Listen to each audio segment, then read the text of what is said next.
All right, can everyone hear me? Yeah. Okay. All right, good evening. My name is Joseph Stalker. I'm a lieutenant paramedic with the fire department here in Hooksett. I'm Janet Bouchard. I'm a sergeant with the Hooksett Police Department. And we've done this presentation a few times around town for the schools and some private organizations. And to give you a little bit of background, I guess, on the epidemic. Probably about 2013, we, at least in our fire department, we started to notice an increase in overdoses. In Hooksett, we would maybe go to 1 or 2 a year, and even then, most of the time it was like opioid pills. Really, I mean, heroin was almost non-existent. We started to see these overdoses, and like, man, what is going on? And it just grew and grew and grew, and to the point where, you know, it is today.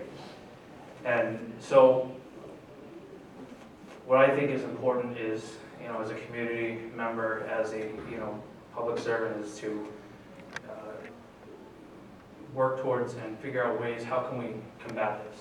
You know, what can I do as a human being and as an individual to, you know, fight this epidemic? One of the ways to do that, I think, is education. Whether it's, you know, education to individuals directly affected by the epidemic, or to the general public. So that's when we started doing this presentation to provide that education and hopefully, you know, work on making this epidemic better and solving the problem. Yeah, we're not really too scripted. We'll stick to a script with this. Joe and I are pretty good at piggybacking off of each other. It's a small group, so if you have questions, I don't mind answering questions while we go through it. We may answer them further on in the presentation. But like I said, we'll kind of go back and forth and try to answer all your questions, and hopefully we can get something good out of this. So, just to let you guys know who we are, like I said, my name is Joe. I'm a lieutenant paramedic with the fire department. I've been an EMS provider for 17 years, been with the department for 12. My position with the department is a lieutenant managing the emergency medical services. And, Janet? I'm the detective sergeant of the police department, obviously. I've been with Hooksett for 11 years, almost starting my 12th year now. My anniversary is in August. I kind of went through the ranks. Being the detective sergeant, I supervise the whole investigations division, so that's where I get involved in this. With this epidemic is when we have overdose deaths, is where the detective division comes into play. So to give you a kind of an idea of what we're going to cover, definitions and facts, as I'll call it. I think this day and age, unfortunately, sometimes we get a lot of our information in our news and stuff from social media, and it's not always correct. You know, they say that young people now are, you know, Facebook is their main source of news now, and like I said, there's no fact checking there. I think it's very important to know, you know, what these things are that you're hearing in the news, in the media, so that you have, you know, the right information. Talking about the epidemiology, kind of on a scale of New Hampshire, we've also broken it down to, you know, looking at some of the stats and numbers for Hooksett. We're going to talk about like the effects of heroin use, you know, like what is happening to people, what's that intended high they're looking for, but what are also the short-term effects, long-term effects, and, you know, that associated with an overdose. We're going to go over what happens when an overdose occurs, as far as our emergency treatment with the Narcan that, you know, everyone's heard about. Then we're going to talk about solutions and resources, what's going on in the state, on a state level, and actually what we're doing, you know, in Hooksett to combat the problem. Okay. So heroin is taken from morphine, and morphine is naturally extracted from a poppy plant. And really this is This is grown, manufactured in warmer climates, so like Mexico, the Middle East, Southeast Asia, and it's brought over here. And what people get, what the intended effect with their high is euphoria, sedation, relaxation, that sort of thing. Mainly heroin is snorted, it's injected, and it can be smoked as well. And it's also a controlled, a Schedule I controlled substance, which I'll go over what those are in a little bit. So talking what I said before, the opium poppy plant, this is what that is.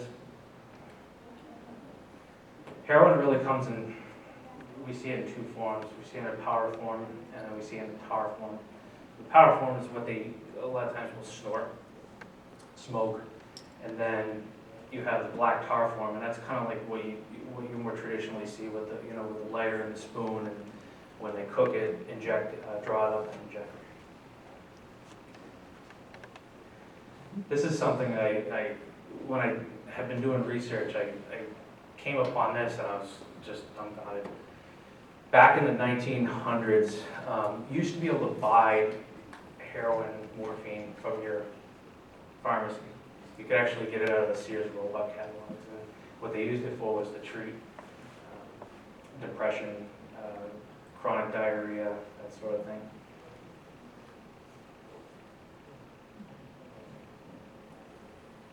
That's actually a kit you used to be able to get from Sears Roebuck, which I couldn't believe.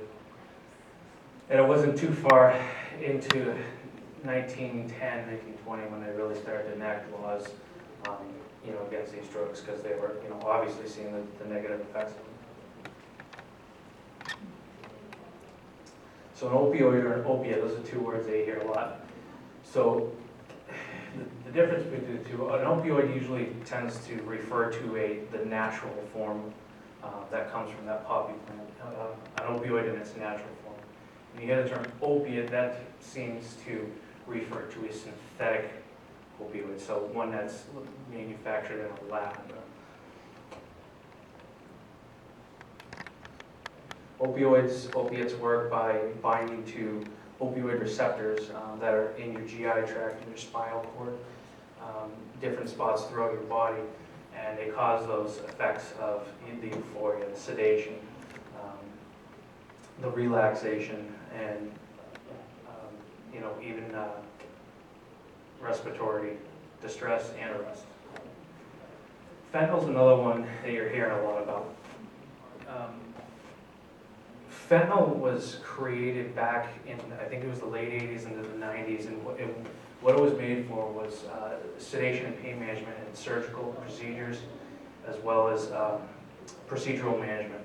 For someone who, say, threw their shoulder up, dislocated their shoulder, they need to put it back in.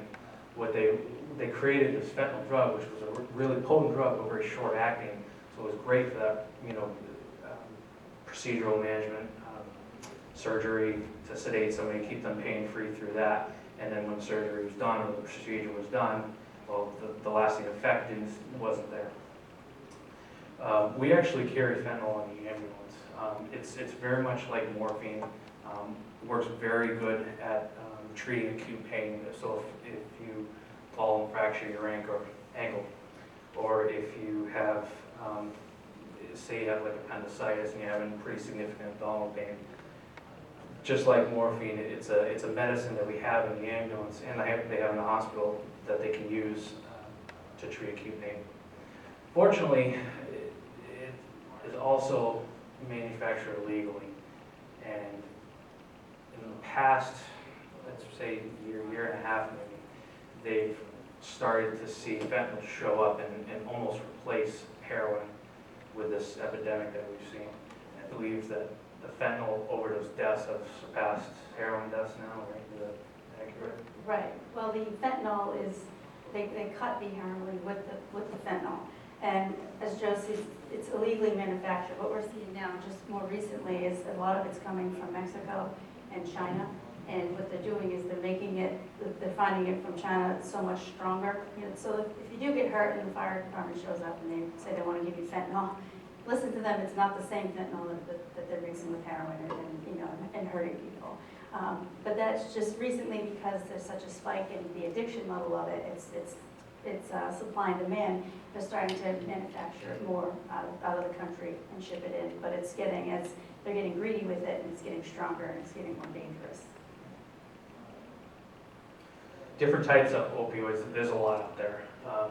There's very mild ones all the way up to extremely potent ones. Morphine, heroin, Dilaudid, fentanyl, Demerol. They actually don't use Demerol anymore because it's so powerful that it causes such bad side effects that they don't use it anymore. Codeine, that's a milder opiate that is a pretty common prescription. You see it in cough medicines. Vicodin's I believe in 2014 it was Vicodin was the most prescribed medication out of ERs. Oxycodone, Oxycontin, you have Darvocet, methadone, Tramadol, Stadol, and in the past year they've also seen this medication, this drug called W18. That's the only thing they know it by, but what they do know about is it's very potent, worse than fentanyl, and causing a lot of issues, a lot of overdoses. If I could jump in there, because I don't think this is on our PowerPoint. The W18 that was mentioned, the law enforcement community just recently became aware of this and the dangerousness of this W18, plus also this different W drugs. They're finding it, the DEA has found it, they've been testing certain drugs, and they've found it actually as close, I believe, as New Jersey, so it's making its way up here to New Hampshire. And it is so dangerous, we've actually just, they've come out with new policies on the way to handle any kind of powdery substance. We've just recently at the police department changed our policies, where we used to handle drugs a certain way when we would seize them and drugs at scenes, package them up, be careful. Well, they're actually recommended now not to handle them, to use totally different ways of handling them. Any powdery substance, we don't field test anymore. We used to field test them, which means we had these little vials and we would test them, kind of a pre-test of what we would charge with somebody.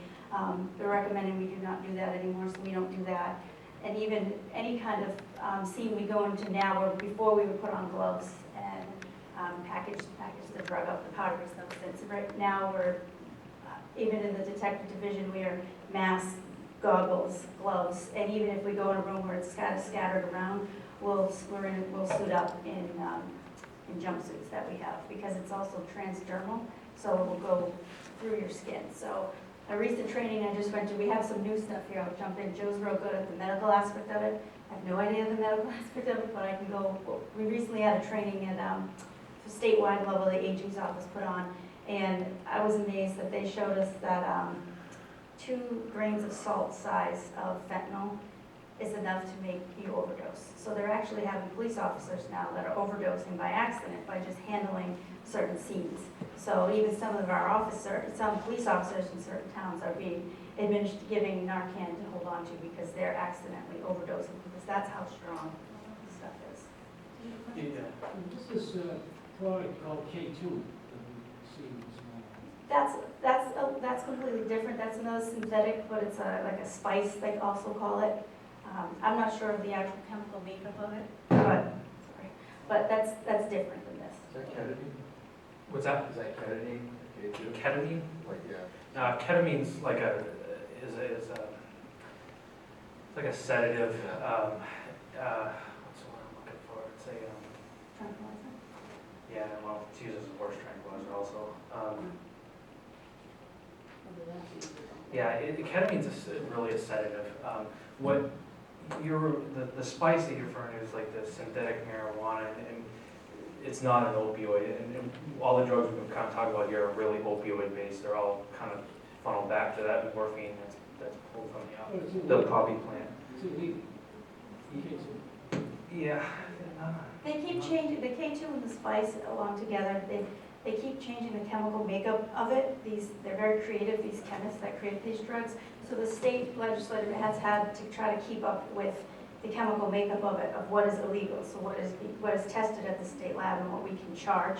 So they've gotten creative and they've changed the makeup of it, so they're trying to play catch up with it. But like Joe said, that's completely separate from this.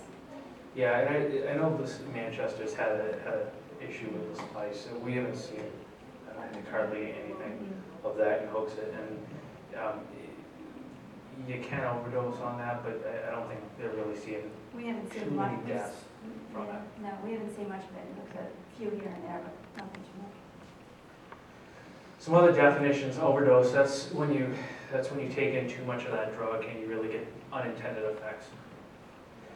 Euphoria. That's that feel good, really pleasant, intense feelings of well-being, happiness, excitement, joy that they're looking for when they take these drugs.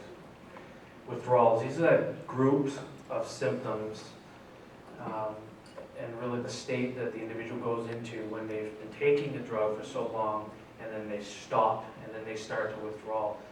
How it works is because they take so much of the drug, and they take it for so long that their body gets accustomed to having it in their system, okay? So when you take it away, when you stop taking it, your body says, where is that? You know, the body's so used to functioning with it that when it's gone, it reacts by creating these withdrawal symptoms. People have said it feels like the flu, irritability, diarrhea, nausea, vomiting. They've described it as, for lack of better words, complete hell. So, how heroin is abused, like I said before, you can smoke it, snort it, inject it, swallow it, and take it rectally if you want to. So these are the, I guess I jumped ahead here. These are the withdrawal effects here: irritability, restlessness, insomnia, nausea, vomiting, diarrhea, body aches, hypertension, general craving for the drug. It's these withdrawal symptoms that make it so difficult for people to fight the addiction and to go cold turkey. It's extremely difficult for them because they become so dependent on this drug, and they've said that it sometimes becomes no longer about the high, it becomes about feeling normal, that they do not feel normal and they do not function properly without the drug.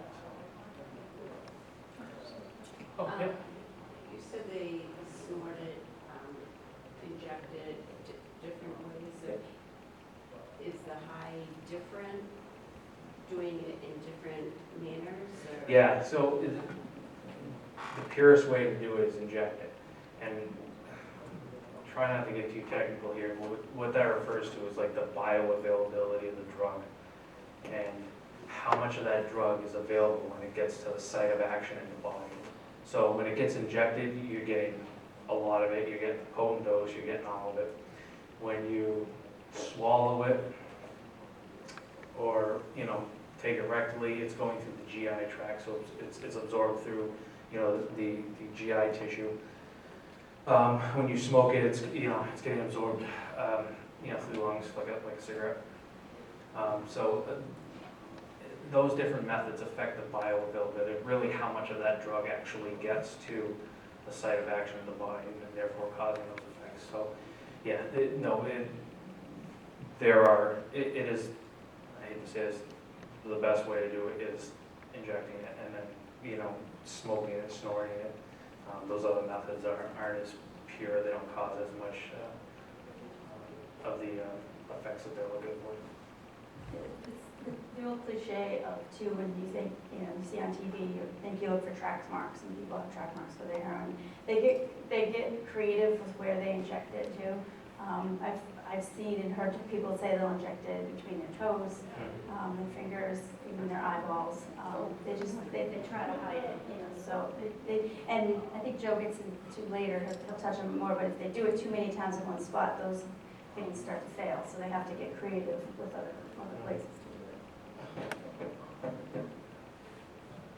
do it. Addiction really, again, refers to that, relates to like I talked about with the withdrawals, the characterization of compulsive engagement towards wanting that euphoria, those cravings, and those that sense of feeling normal. It becomes very hard for them to kick that that habit because of the addiction. Drug dependence. an adaptive state associated with withdrawal syndrome upon cessation of repeated drug. I mean, that's what I talked about, when they take it for so long, they become dependent on it, their body relies on it, and having that drug in their system becomes their norm. And then tolerance. Tolerance refers to when the body intakes opioids for so long, in order to get those intended effects that the user is looking for, they require more and more and more of the drug. And so if someone starts out taking 1 gram, in a month or two, they may need to take 2 grams to get that original sensation and those effects that they were looking for. Now, that's where it becomes problematic, is because they start to realize this. They know they need to take more and more and more. And a lot of times that's what can cause some of these overdoses and the deaths that we see. New Hampshire is one of the healthiest states in the country, but yet one of the highest rates of substance abuse, which I thought was interesting. These next 2 statements right here, I think, kind of really speak to the whole problem and clarifies it to me. New Hampshire's #1 in opioid drug abuse in young people, yet we're number 49th in providing access to treatment programs. I mean, that right there spells out the problem, if you ask me.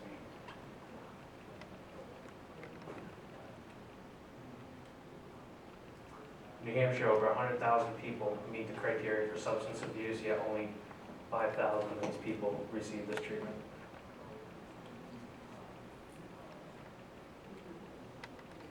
But that's changing now. Yeah, Right. yes, we were gonna get into Oh, that. okay. Well, if you know, that's fine. A lot of this, when Joe created this a few months ago, we did this presentation, and since then, it seems like, and fortunately, the treatment and the amount of money that's being put towards it by the government and so forth has increased quite a bit. So some of that is changing. Like with anything, it takes a while for it to filter down and actually start showing the difference, showing the change. These are the drug overdose deaths that we've seen in the state. You can see that it kind of sat around 200, 150, 160. And then, like I said, in 2013, I think is when we really started to see these overdoses increase. And 2014 is when we realized that we had an issue. Unfortunately, since then, it's continuously going up. And you can see, the deaths, a huge jump in 2014 as well as 2015. And then, whereas I read the other day that the New Hampshire Medical Examiner's Office projected 478 for a death toll in the state. So if you think about that, it's more than 1 person per day that's dying. Do you have any statistics on how many of those deaths from veterans? Don't. I do know that I know that they can have higher substance abuse rates, but I don't have specific. I can say the ones that we've investigated in Hooksett, we haven't. There isn't a higher number of veterans. Do you have a question? What's the average age? Oh, we'll get to that. Yeah, We're gonna slide coming up. Coming up. These are the heroin deaths in New Hampshire. The last one was drug overdose deaths, and I'll say that the majority of those are opioid related. Whether they're prescription pills or legally manufactured fentanyl, heroin, whatever. This is just heroin specific, and you can see how many of those deaths that this one drug is causing. And I'll say in 2015 is when they really started to see fentanyl showing up in the tox screens of the autopsies that they were doing, and now I believe it's that fentanyl's causing more of these deaths than the actual heroin is.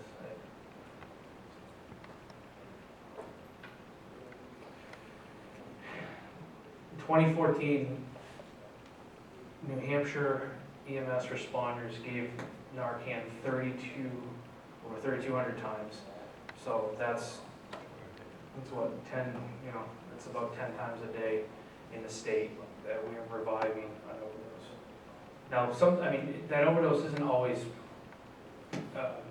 intentional. Sometimes, it happens that someone may be oversensitive to their pain medication or accidentally take too much. It happens, it does. But, I mean, the majority of these are intentional. Is that just one shot or two, like 2 milligrams, or is that like, in case they give them that initial hit, and then they might slide back and give another one? Yeah, That number? that I don't know. I do know, you know, within the past year and a half, that it's, you know, and I believe it's because of the fentanyl, that we've had to give higher doses, more doses. There was one I did about 6 months ago that I think I gave like 6 doses in order to get them back, and that was one of the highest I think the area had seen. Most people take 1 dose and it's enough to bring them back, but there's some.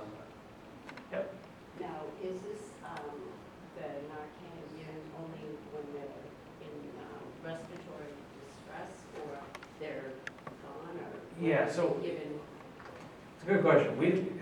So if someone's under the influence, we don't just give them Narcan. We will only give the drug if they are in an incapacitated state. So if they're like unconscious and unable to maintain their airway, or if they've stopped breathing. Most of the time it's because they've stopped breathing. We have had calls where people have just, somebody called because they were under the influence, or, you know, maybe we went for another an unrelated reason and realized that, oh, gee, I think they're under the influence of an opioid. As long as they're able to, you know, stay conscious, you know, maintain their airway, you know, adequate ventilations, breathing, that sort of thing, you know, we'll leave it at that. If you give them too much Narcan, or even if you give that individual I just described Narcan, you risk taking that drug away, displacing that drug, and putting them immediately into those withdrawal symptoms. You're immediately taking that drug away from them. And so, if we do that, we risk having the patient be irritable, combative, really angry at us. So, yeah, so we limit the Narcan administration to you know, life-threatening emergencies.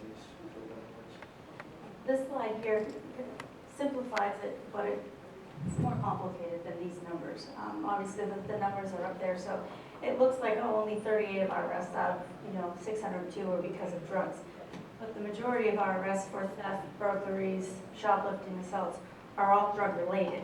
You know, we separate them when we actually have, say, possession of a drug charge. That's where the 38 comes from.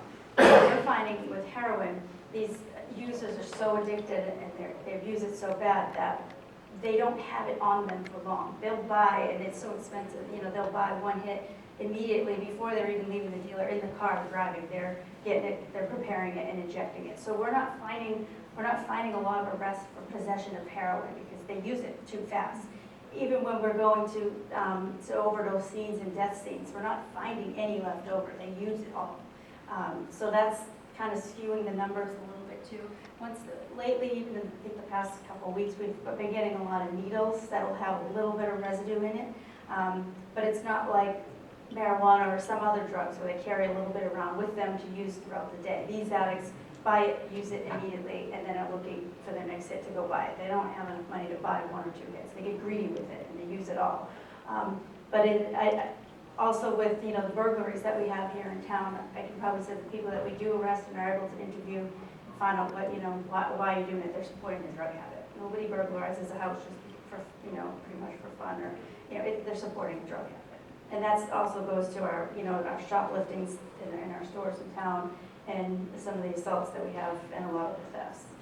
Pretty much say a huge number of it come back to drug abuse.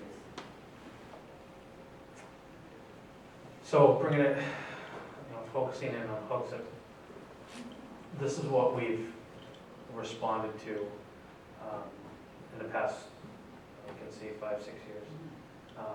Fortunately, we haven't had the amplitude of the problem that, you know, our, you know, city to the south has, but you know, like other towns our size, you know, and other than the state, we do have our share of overdoses. We have seen an increase as well. You can see, again, in 2014 is when we started to see that increase, and I will say almost doubled.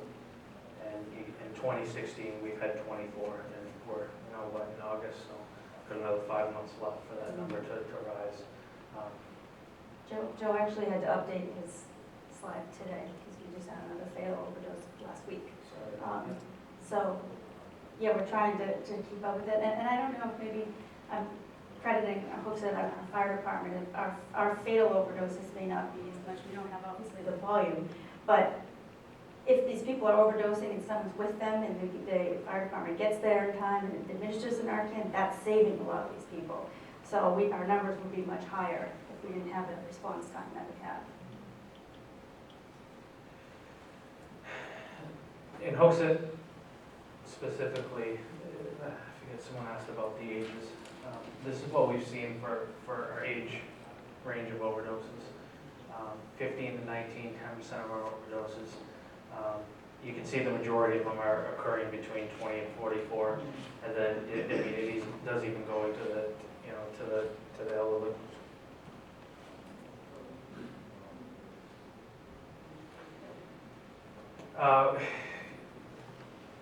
With this, we work pretty closely with the Manchester Fire Department, with their EMS officer.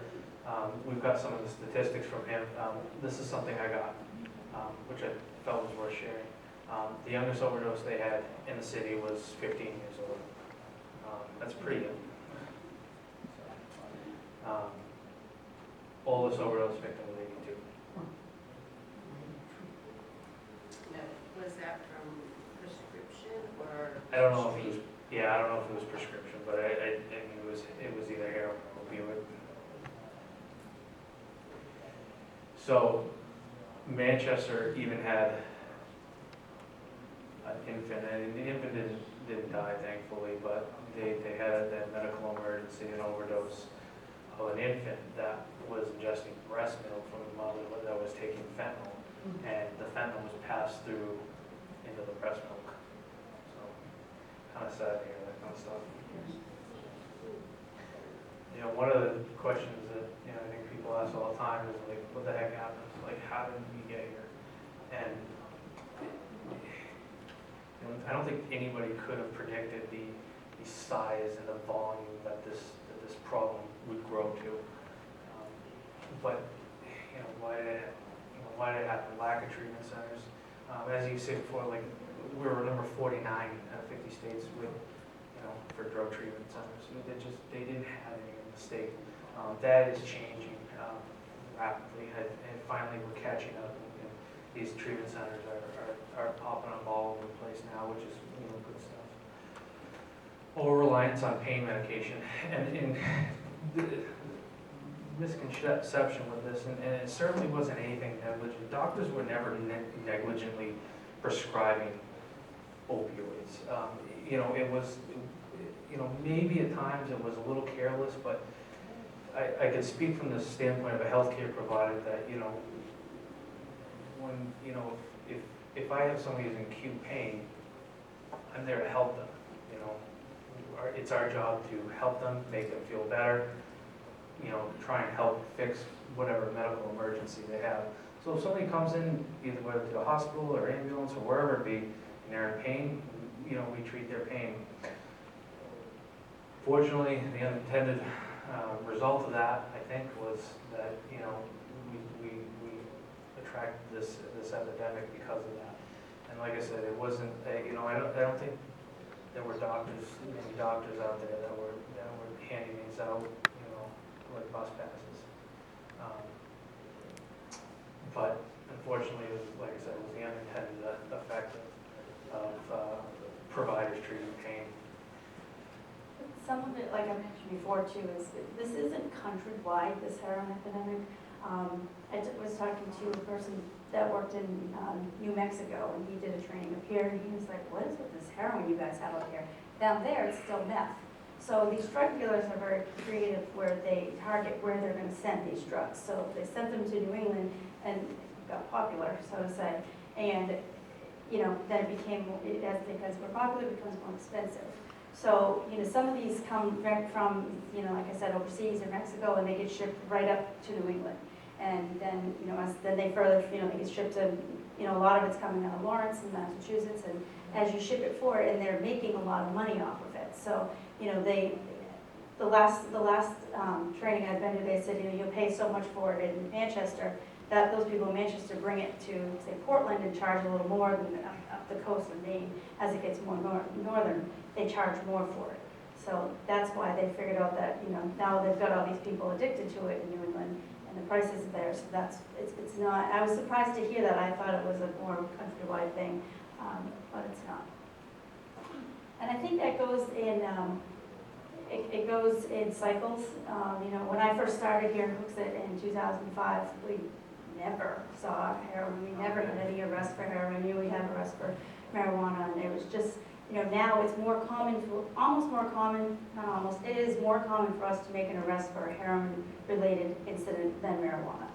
That's how, now, you know, where we used to be shocked when we'd see it in Hooksett, now we're expecting it. Lastly, what I talked about was just no planned response. Like I said, nobody, I think, could have predicted that this epidemic would grow to what it is today. And because of that, I think we as a state had no idea how to combat it. But that's changing. Controlled Substance Act of 1970 really started to strictly regulate controlled drugs, controlled substances, and what it did was create a schedule listing of 1 to 5, and these drugs, not just opioids, but all drugs that have the potential for abuse are rated as a Schedule 1 through 5. So when you hear schedule of, you know, heroin is a Schedule 1 drug, and you hear oxycodone, oxycontin is a Schedule 2 drug, that's what it's referring to, is the government's classification of, you know, really how you know, addictive it can be.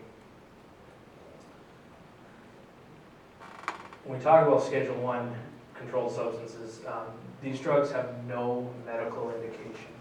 There's no instance where these drugs would be used for a medical condition. But Schedule 2 through 5 are, and, you know, like I said,